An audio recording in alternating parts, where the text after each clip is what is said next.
of been a long time coming. When I was in high school, I was 14, I moved into my pool house in my parents' backyard, and I lived there for the summer. So I've kind of always had that kind of, I don't know, desire for independence and having my own space and that kind of thing. That was definitely an inspiration for me. The reason I live in the van really is saving money is great, and I'm a pretty thrifty person in general, but it's really just the freedom. I mean, I couldn't imagine having to choose a neighborhood to live in. That's the big thing. Like I've subletted in the winter months for a couple months, and the fact that I have to go home to the same place every night, like it's the monotony of that is, and then coupled with the 9-to-5 job, it's too much, like in terms of the scale of balance. Whereas this, it's like, okay, sure, I'll work a 9-to-5 job, but then I can come home to this and park wherever I want and be on the road on the weekends and do whatever I want. So it's kind of, it just kind of balances everything out, for me at least. It's not for everyone.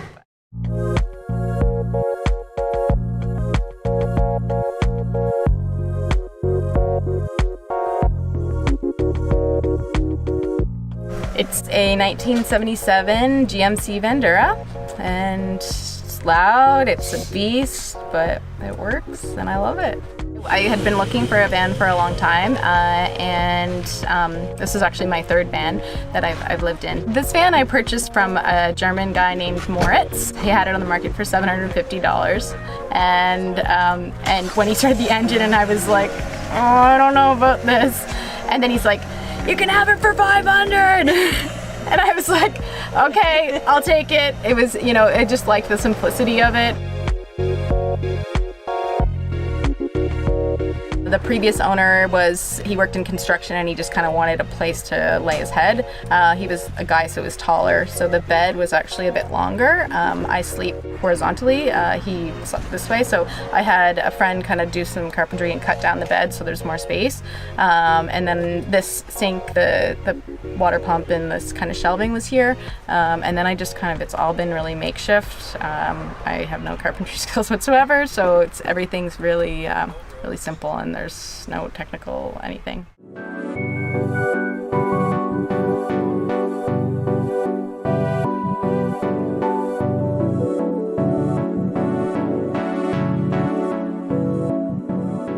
I make a living, I work in HR, so I do HR for a large hospitality corporate office, and I love what I do. This totally fits into my master plan of my whole, I'll work super hard for 4 or 5 years. This is kind of my second time doing this, but not necessarily living in a van, just either working 2 jobs or living in a communal house, so the rent is cheaper. But this time, I have been living in a van for 3 years, and being able to save a lot of money. So rather than, if you think of your life as this big chunk of time, most people work and then retire for 15 or 20 or whatever it is. But there was a TED Talk that I listened to once, and it was talking about how instead we should work for 5 years and then have a year off. So just consistently have a year of retirement spaced into our work.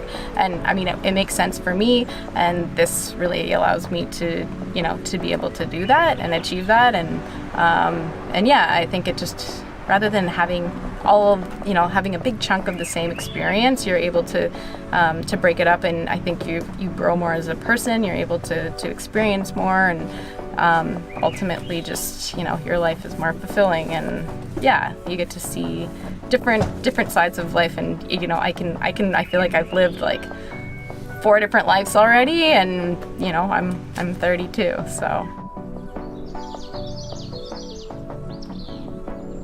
My plan is I've quit my job, and in about 3 or 4 weeks, I'll be going down to California and then making my way to Baja, and then I don't know what the plan for the van is. I might barge it over to the island. I might sell it.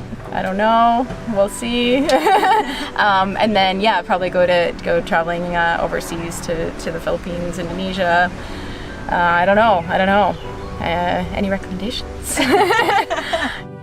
I think the biggest challenge you know, living this lifestyle would be, I guess, other people's judgments of it. You never know people's reactions. Like sometimes I think someone's going to be really, you know, open and, you know, pretty accepting of this lifestyle, and then I'll tell them that, and then they won't be. But overall, I love it, and I can't imagine, you know, I've been happily doing it for 3 years. I guess the cold weather, the winters aren't the best, but really, I mean, it's the freedom outweighs anything else.